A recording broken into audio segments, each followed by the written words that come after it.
Welcome to the Infuse Compassion podcast, hosted by me, Amy Quisenberry. And me, Mark Carpenter.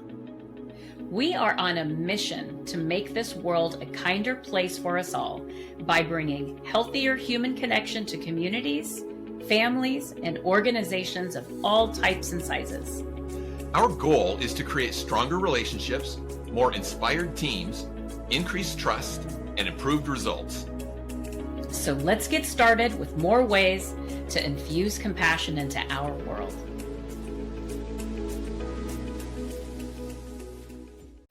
Welcome back to the Infuse Compassion podcast. Oh my goodness, Mark. So we just had a fantastic guest last week, Malinda Leonard, and she has created this world about having connections and being grateful for them. And I love this concept of being grateful for our connections. I mean, when you think about it, how many of us, what we have, what we do, what's happened in our lives, where we've gone next, it's as a result of the connections that we have. And so I love her intentional work that she's doing about having these connections, having these networks, and being grateful for them. So, Mark, I would love to hear, what are some of the things you took away from that wonderful conversation with Malinda? Well, I'm going to start with just the serendipity behind her finding the availability of the URL Grateful Connections. You know, that was something that just she kind of fell to. And I listened to that company name and go, ooh, I'm a little jealous over that. That's a great name. And it's really fitting for what she's doing. I love the phrase that Malinda used when she talked about collaboration over competition. Yeah. Collaboration over competition. There are a lot of thought leaders out in the world. There are a lot of people doing the same kinds of business. Name the business, name the topic. There are other people talking about it. Yeah. And collaboration over competition is a great way to put it. Again, tying into infusing compassion into the world. If we go into everything as a competition, we're not going to have as much compassion. And we're not going to get as good of results. As you said in your introductory comments there, Amy, none of us have gotten to where we are by ourselves. We all have to have that network of people that we're collaborating with along the way. Yeah. It's big. I mean, I look back and I think how much and how many people showed up for me throughout my life, coming out of the woodwork when I didn't even anticipate it, voluntarily stepping forward, and I'm grateful for every single one of those. So yeah, really, really powerful. I want to follow that thought, Amy. Yeah. Give us an example. Give us an example of one of those connections that you're grateful for and that made that impact. And I'm just going to put this out there. It can't be me. It's got to be somebody else. And I don't want this to sound like I'm setting up a question to get praise for me. I'm grateful for our connection. I know you're grateful for our connection, but let's talk about other connections that we might have. Give us an example of one of those connections that you have a lot of gratitude toward. Yeah, well, you know what? I'm going to talk about somebody that we've talked about on this podcast before, and that's Shigs, Sheila Higgs Burkhalter, right? I mean, I met Shigs by chance at a women's conference in 2024. So as a result of meeting Shigs, I was able to author a chapter in the Brave Women at Work Lessons in Letting Go book. And as a result of the collective authorship and our incredible leadership with Jen Pisticus and Hope Mueller, we were all 9 of us were able to become best-selling authors. Because Sheila took the time to introduce me to Hope and Jen. That also put me in a place to be invited to the Thrive in 25 conference. And so many of the incredible women in my life were at that conference. And I've been able to develop real meaningful relationships with these women. And so my network is much larger as a result of meeting just one person. One person. Yeah. Shigs. Shout out Shigs. Yeah, we have to make sure she's listening to this episode That's right. when That's this airs. We got to get that out to her. yeah. Yeah. Yeah. So I'm curious, what about you? Oh, and you probably knew I was thinking of my examples because I was anticipating you'd throw this question back to me. I was thinking as you were talking about writing that chapter in a best-selling book.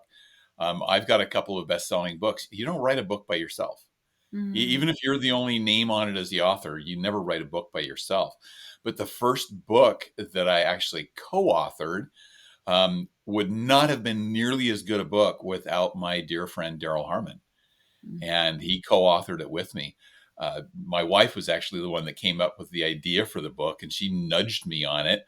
And I started talking to people about it and said, well, maybe it is. I started outlining it. But until I sat down and talked to Daryl and he said, let's do this together, that's where it started to come to life. And always been grateful for that connection that I have with Daryl. Daryl's just a great person too. And so he's added meaning and value to my life in many other ways. But from a professional standpoint, that was something that probably wouldn't have happened, or it wouldn't have at least have been as good a quality without that collaboration with him. Yeah. Yeah. Oh, that's beautiful. That's beautiful. And, you know, it is our connections, these people in our lives, they're so important. They're so powerful. And there's a big,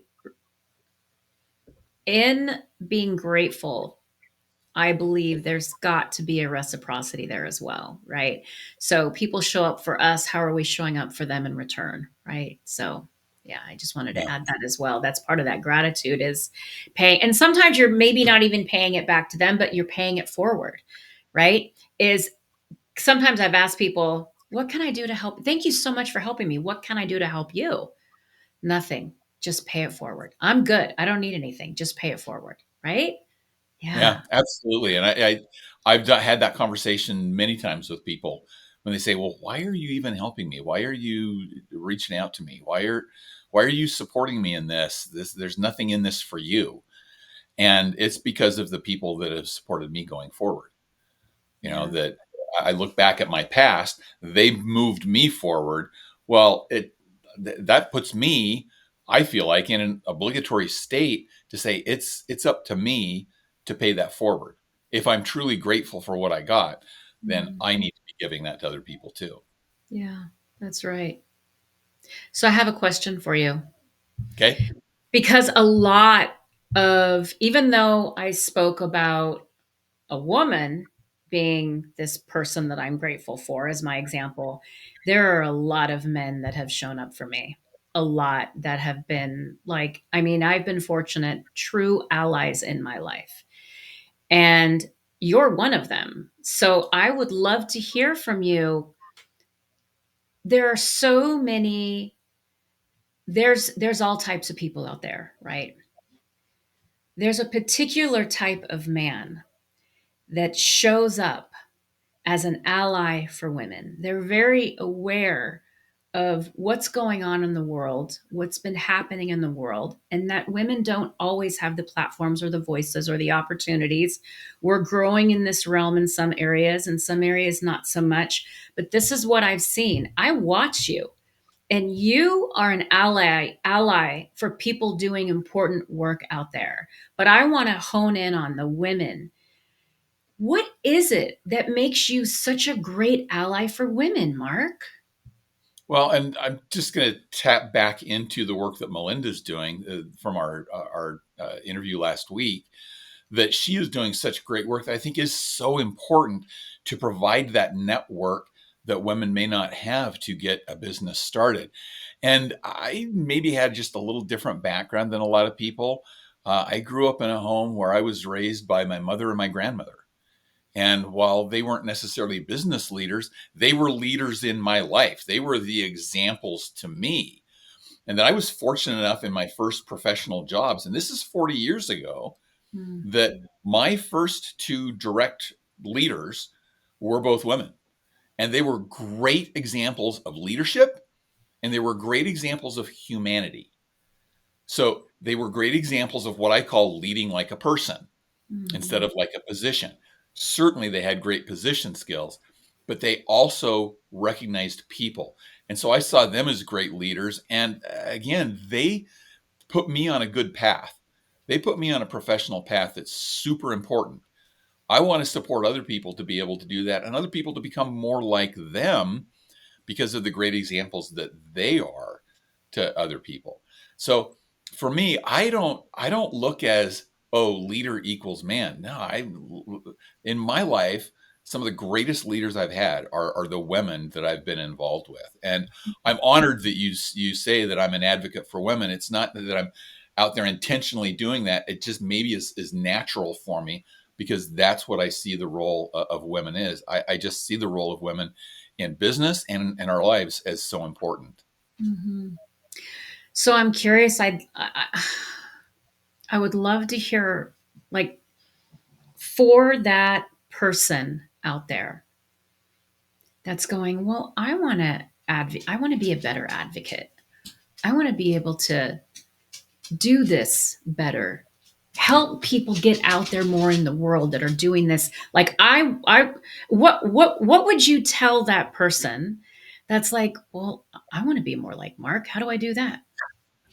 Anybody that says I want to be more like Mark, I'd say you might want to rethink that. I'm not sure you really want to be like Mark, okay? But I'll go to the more specific version of that question is how can we be advocates for people who need that support? Yeah. And I think a lot of it is a word I use a lot, intentionality. Mm. It's being intentional and looking for those opportunities of where can I support someone? It's asking, it's reaching out. It's in building your own network. Look for the people who have helped you. What have they done to help you? Who could you do that for? Yeah. And how can you give that help back? Melinda's building networks of women who are solopreneurs who support each other and then can network into other resources that they need to help them. Well, as you become a resource for somebody else, they become a resource for you. Mhm. And so as you look for the resources you need to help, turn that around and say, okay, how can I help that person? And if you're intentional about that, the opportunities are going to come. There are so many opportunities out there to be part of somebody's grateful network that if you look for them, you'll find the opportunities everywhere. Yeah. Perfect. Thank you. So What what else? What I'm going to go back to you with that same kind of question. What advice would you give? Because I know you're a great advocate and support for other solopreneurs and particularly women. So, what advice would you give to people who say, "I want to be more like Amy," who say, "I want to be able to support people"? How would you answer your own question? Wow. Yeah. You know, this is one of the things that I've really been able to get better at this year, and that is being present and listening to what the other person is saying.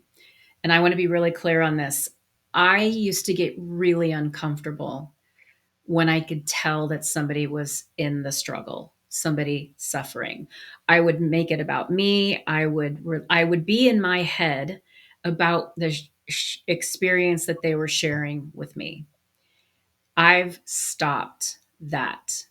And I'm now right there with them, listening. I don't own it, I don't take it on, but I'm right there, toe to toe, face to face, listening to what they're saying, regardless of what it is. An aspiration, I just fell on my face.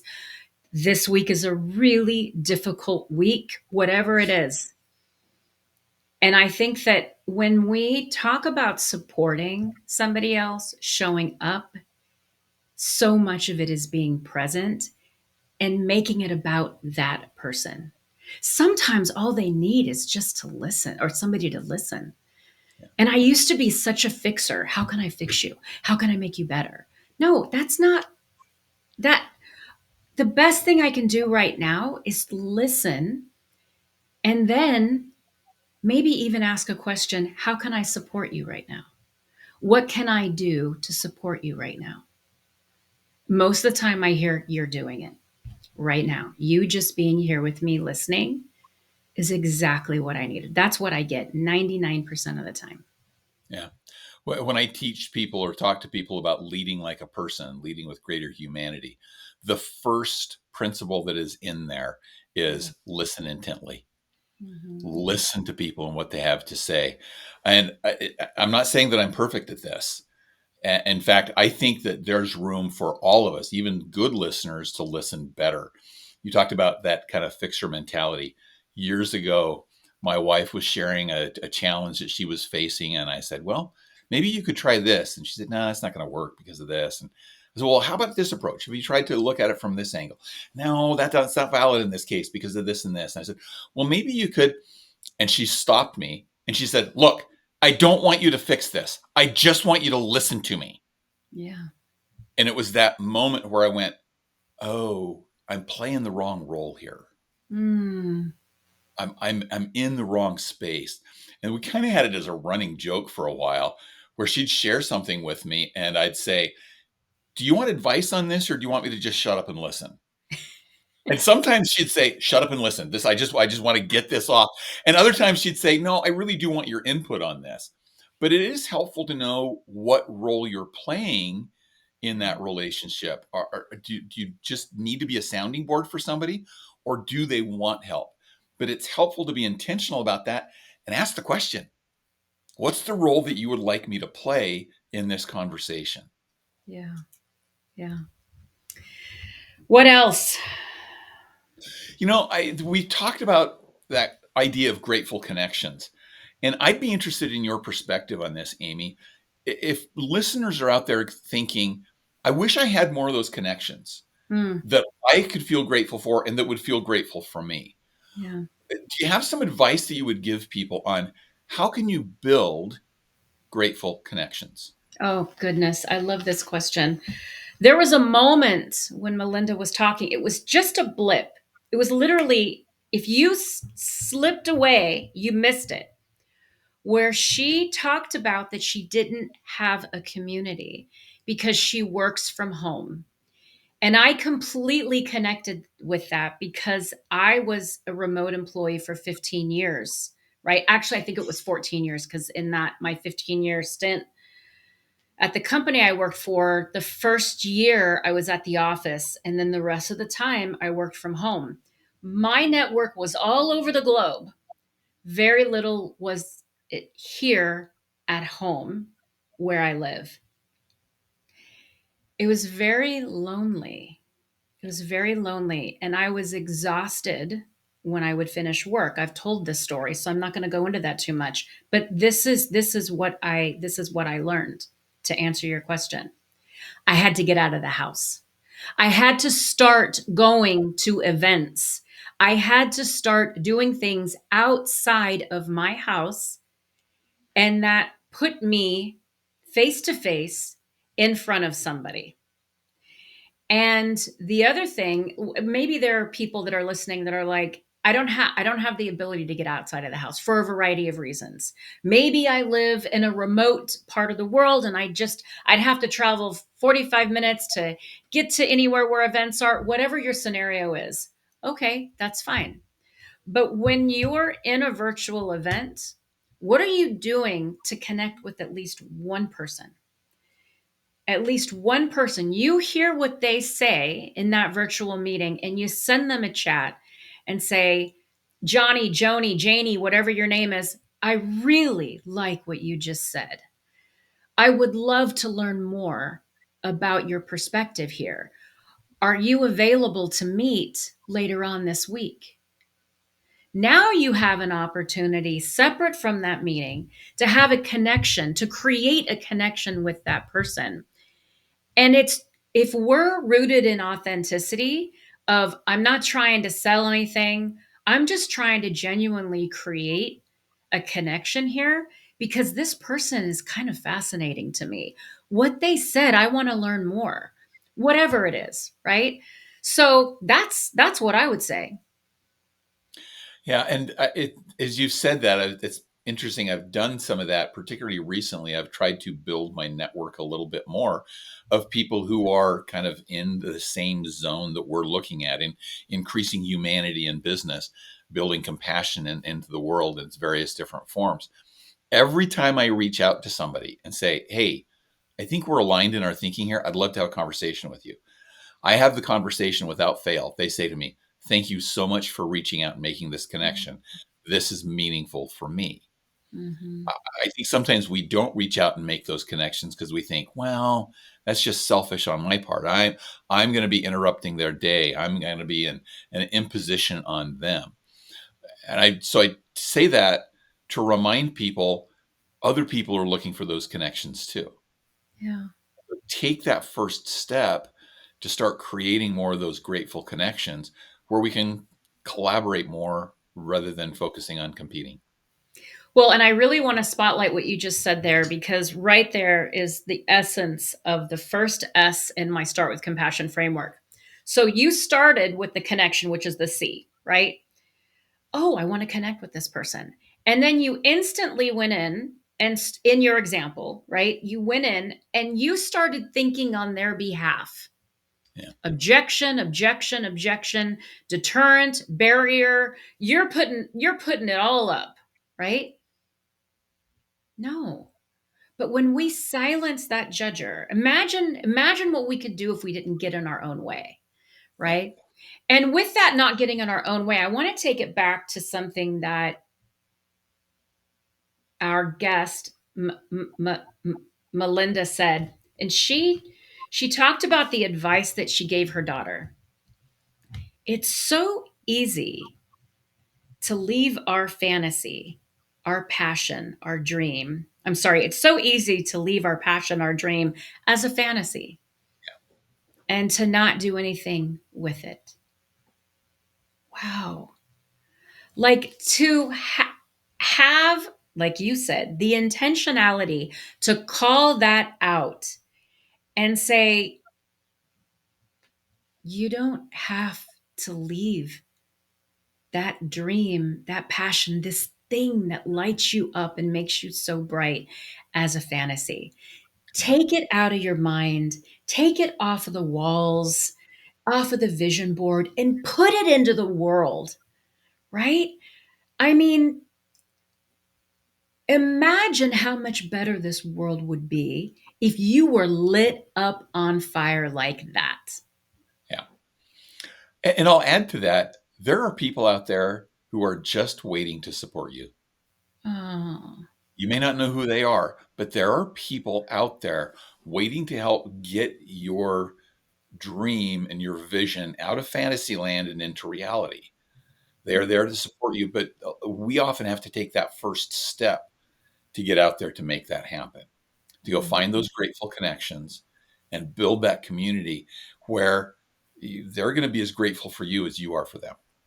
yeah. No, that's absolutely true. Um, I want to talk about a little bit about some of the incredible work that she does, because one of the things that I heard her talk about was, and listen, if you haven't listened to the episode yet, please go back and listen to it, because when we think about these, she gave the example of having a conference. I'm going to call it a conference. I can't remember exactly what she called it, a seminar, a workshop, something. But she brought in a financial expert, a banker, a lawyer, because she's an insurance expert, because she said from a business perspective, if your foundation isn't strong, things are going to crumble. And so much of the time we don't even know, and I don't I'll just say we, not to pick out a gender, but sometimes we don't know the questions to ask. We don't know what we don't know. And so the fact that Melinda is doing this fantastic work of creating these forums where, like she said, knowledge is power. And she is creating environments where people can get that knowledge. Folks, if you're not following Malinda, please go check her out. Follow her because she is doing fantastic work. And this is what's so awesome. First of all, I have something else to add, but I also want to give you an opportunity to get in on this because if not, I'm not being a good partner. No. You're great. I'm just nodding in support of everything that you're Okay.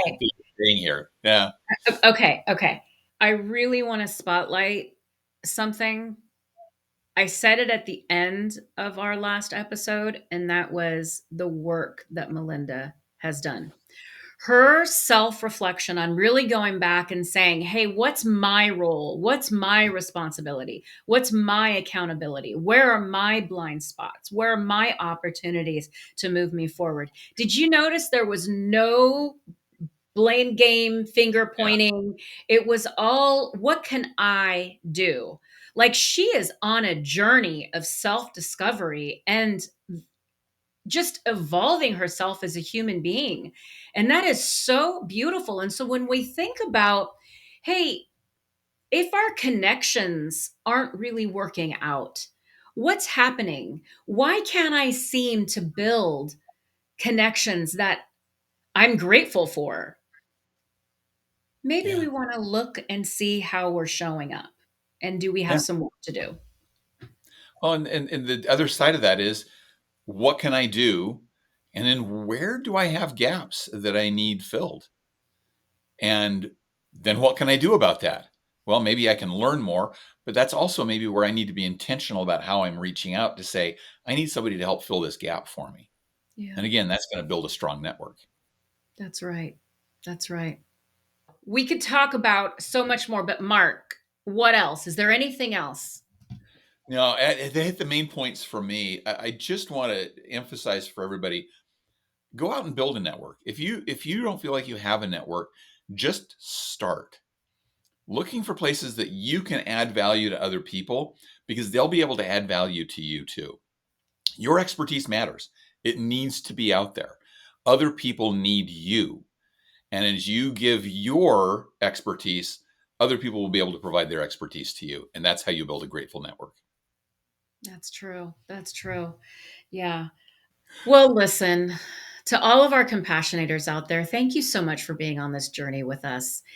Uh, We've received such incredible feedback from so many of you. Please continue reaching out. We've had people reach out and say, hey, I want to be a guest.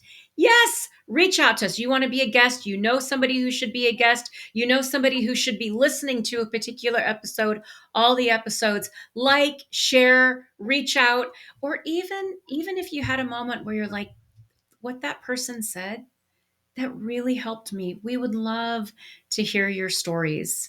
Please, please, please don't let the connection end here. Stay connected with us, folks, and keep infusing compassion into the world. Take care, everybody. Bye. Thank you for joining us for this episode of the Infuse Compassion podcast. If you enjoyed the conversation, please share a review and like the podcast so other compassionators can join us. Until next time, let's all do something each day to infuse compassion into the world. For more information on our guests, see the show notes. For more information on Mark and Amy, go to infusecompassion.com.